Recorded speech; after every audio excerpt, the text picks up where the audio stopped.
Assalamualaikum warahmatullahi wabarakatuh. Mahatma Gandhi pernah berkata, masa depan tergantung pada apa yang kita lakukan di masa sekarang. Maka dari itu, mari kita bersama-sama meningkatkan kualitas diri kita untuk masa depan. Bersama saya dan rekan-rekan saya Anis Madani Mualim dan rekan saya Siti Nur Hafifah dan juga Muhammad Jody Prianto yang akan membawakan materi desain, implementasi, dan operasi sistem untuk. Oke, materi yang pertama akan disampaikan oleh rekan saya, yaitu Siti Nur Hafifah. Waktu dan tempat dipersilahkan.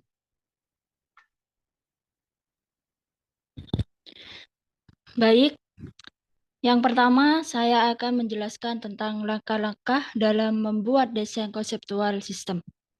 Di sini itu disebutkan ada 3, yaitu yang pertama ada mengevaluasi berbagai alternatif desain, kedua menyiapkan spesifikasi desain, ketiga membuat laporan desain konseptual sistem.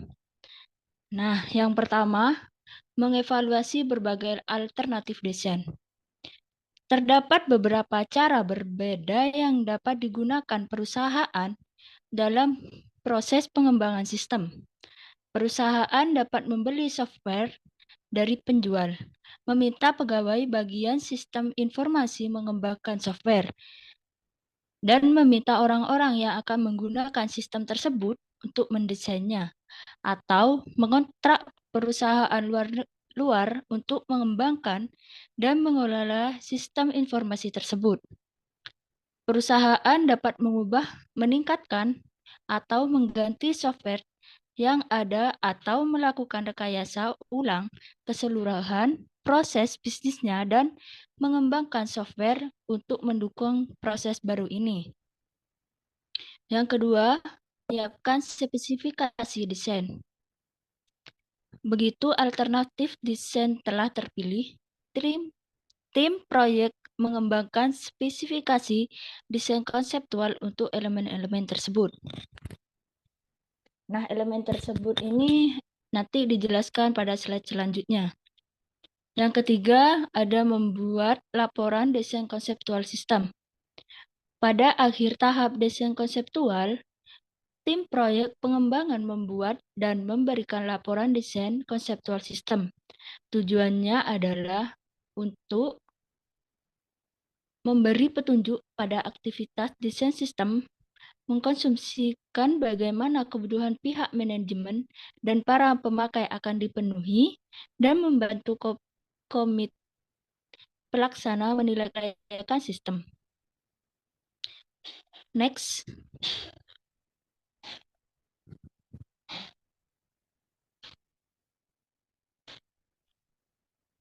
Nah, standar-standar ini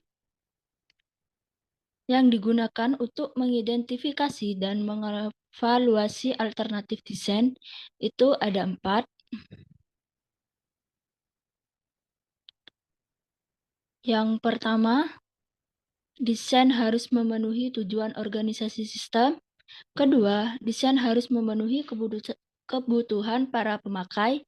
Ketiga, desain secara ekonomi layak atau tidak. Dan keempat, keuntungan dan kelemahan desain. Next. Nah, di slide selanjutnya ini ada elemen-elemen untuk mengembangkan spesifikasi desain konseptual.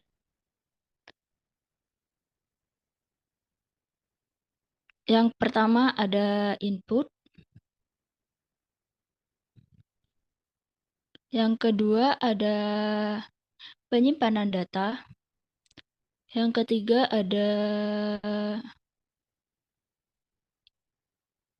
output. Dan yang keempat ada prosedur dan operasi pemrosesan. Output ini, yang pertama ada input. Itu untuk mempertimbangkan desain termasuk data penjualan, mana yang harus dimasukkan, lokasi penjualan, dan jumlahnya, dan di mana, kapan, serta bagaimana pengumpulan data. Yang kedua ada output. Output ini sistem desain untuk memenuhi kebutuhan informasi para pemakai. Spesifikasi output harus dibuat terlebih dahulu. Yang selanjutnya ada penyimpanan data. Penyimpanan data ini untuk Smart mencakup elemen-elemen data harus disimpan untuk memproduksi laporan penjualan. Yang terakhir ada prosedur dan operasi pemrosesan. Pertimbangan desain mencakup bagaimana memproses input dan penyimpanan data agar dapat menghasilkan laporan penjualan dan juga urutan proses yang harus dilakukan. Next. Selanjutnya, tujuan laporan desain konseptual sistem. Yang pertama, memberi petunjuk pada aktivitas desain sistem. Yang kedua, ada mengkomunikasikan kebutuhan pihak manajemen dan para pemakai. Yang terakhir ada membantu komite pelaksana menilai kelayakan sistem. Terima kasih. Kembalikan kepada moderator. Baik, selanjutnya adalah desain fisik sistem yang akan dibawakan oleh Muhammad Jody Prianto. Dipersilahkan.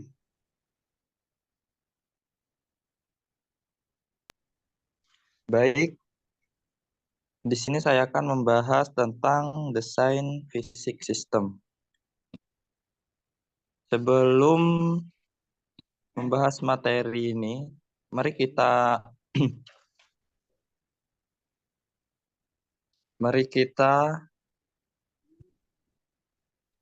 simak bersama, yaitu desain sistem fisik itu adalah di mana perusahaan menetapkan bagaimana di desain konseptual SIA akan diimplementasikan. Nah, desain fisik mengartikan persyaratan luas dan berorientasi pemakai dari SIA desain konseptual ke dalam spesifikasi terinci yang digunakan untuk pengkodean dan pengujian program komputer. Nah, desain fisik sistem ini meliputi yaitu satu, membuat desain output. Tujuannya yaitu dari desain output adalah untuk menetapkan sifat, format, isi, dan waktu dari laporan tercetak, dokumen, dan tampilan layar. Dan yang kedua, membuat file database. Memuat data yang diolah dan ditampilkan pada laporan tercetak pada layar monitor maupun dalam bentuk dokumen. Terus yang ketiga, mendesain input. Saat mengevaluasi desain input, tim desain harus mengidentifikasi berbagai jenis input data dan metode input yang optimal. Nah, di sini terdapat dua jenis prinsip input data, yaitu formulir dan tampilan layar. Terdiri dari dokumen dan media magnetik yang digunakan sebagai penampung data awal perusahaan. Dan yang keempat, menulis program komputer. Dalam menulis program komputer ini, data akan lebih efisien ketika diketikkan ke dalam sistem secara langsung dengan layar komputer dibandingkan dengan kertas. Hal ini merupakan hal yang penting untuk memahami bagaimana cara mendesain layar komputer untuk input dan juga output. Yang kelima, mengembangkan prosedur, yaitu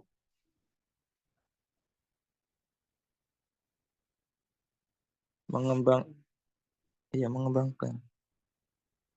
Yaitu di mana salah satu aktivitas SDLC yang paling memakan waktu, program harus dikembalikan ke dalam modul yang kecil dan jelas untuk mengurangi kerumitan serta meningkatkan keandalan dan kemampuan untuk dapat diubah. Proses yang disebut yaitu pemrograman terstruktur.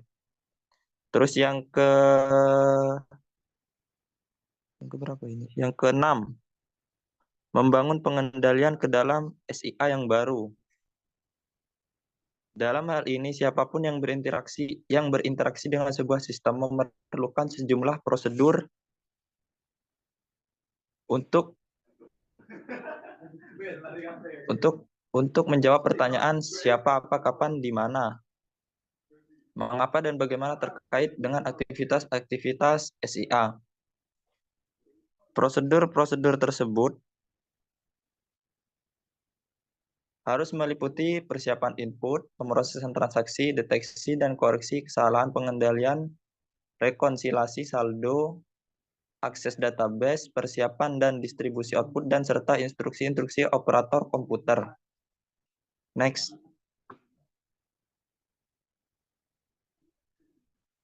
Yang ini yaitu kategori yang biasanya menghasilkan output.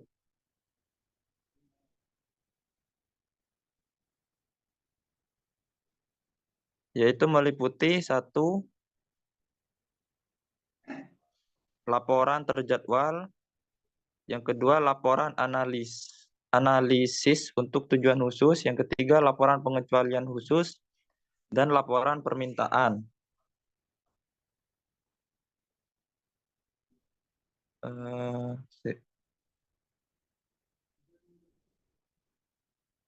Laporan terjadwal memiliki isi dan format yang telah ditentukan terlebih dahulu dan dibuat secara teratur.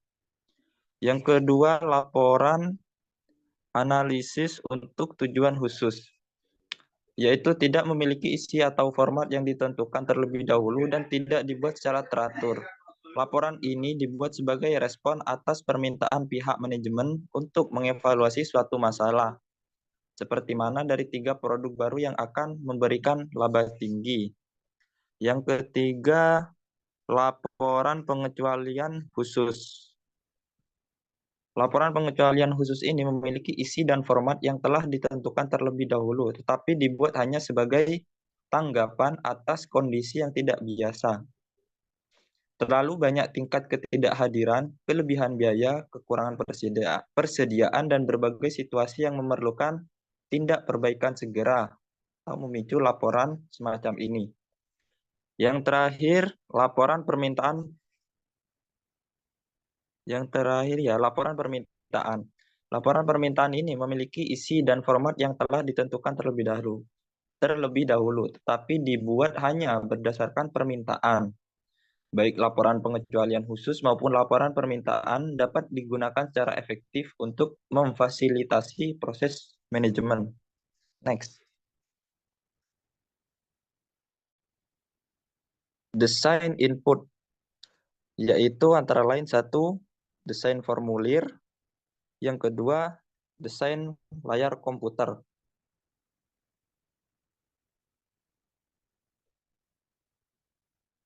Yuk, next. Langkah-langkah mengembangkan software, yaitu antara lain 1,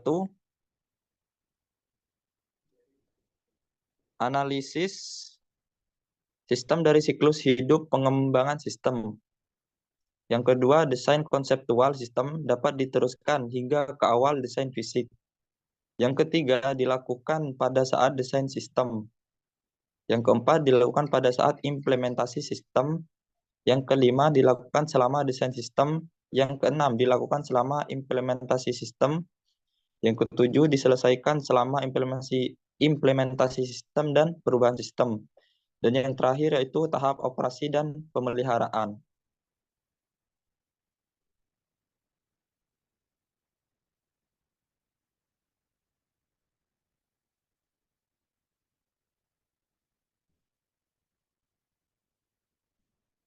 Yuk, next.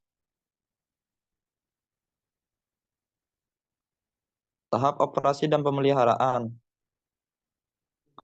yaitu antara lain tetapkan kebutuhan pemakai, yang kedua mengembangkan rencana, yang ketiga menulis perintah program, tahu kode, yang keempat menguji program, yang kelima mendokumentasikan program, Yang keenam, melatih para pemakai program.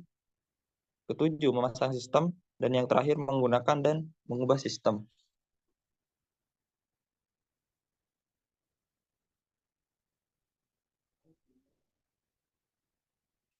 Next.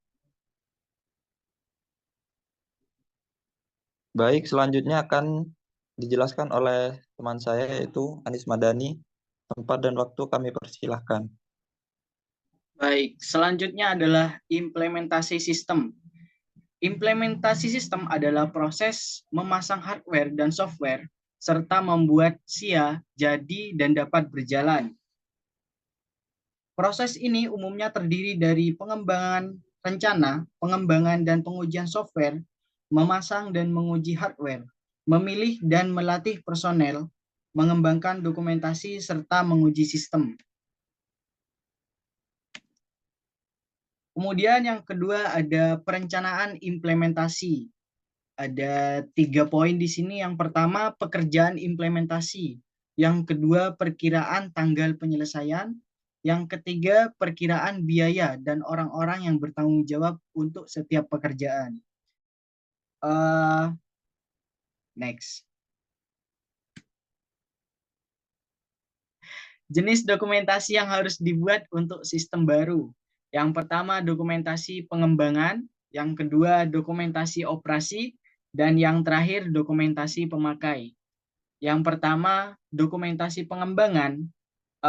Dokumentasi ini termasuk sebuah deskripsi sistem, salinan tata dan letak, output, input, serta file dan database, bagan alir program, hasil uji formulir penerimaan pengguna. Yang kedua adalah dokumentasi operasi. Dokumentasi operasi ini termasuk pengoperasian, diantaranya file dan database yang diakses, serta perlengkapan keamanan dan penyimpanan file. Yang ketiga ada dokumentasi pemakai atau pengguna. Dokumentasi ini mengajarkan para pengguna bagaimana cara untuk mengoperasikan SIA. Tindakan ini termasuk manual prosedur dan bahan pelatihan. Oke, next. Bentuk umum menguji sistem. Yang pertama, peninjauan langsung. Tinjauan bertahap atas logika, prosedur, atau program. Yang kedua, pemrosesan transaksi uji. Menetapkan apakah program operasi seperti yang diharapkan. Yang ketiga, uji penerimaan. Menggunakan beberapa salinan dari transaksi dan catatan file yang sesungguhnya, bukan menggunakan salinan. Oke, selanjutnya konversi sistem. Konversi sistem adalah perubahan dari sistem informasi akuntansi yang lama ke yang baru. Banyak elemen yang harus dikonversi seperti hardware, software, file, data, dan juga prosedur-prosedur. Selanjutnya pendekatan konversi. Yang pertama konversi langsung. Menghentikan SIA yang lama ketika SIA yang baru diperkenalkan. Kemudian yang kedua, konversi paralel. Menjalankan SIA yang lama dan yang baru secara simultan selama periode tertentu. Yang ketiga, konversi bertahap. Secara bertahap mengganti elemen SIA yang lama dengan yang baru. Yang keempat, perubahan perintis atau pilot. Mengimplementasikan suatu sistem hanya pada satu bagian organisasi. Oke, mungkin sekian dari presentasi kami. Kurang lebihnya mohon maaf. Assalamualaikum warahmatullahi wabarakatuh.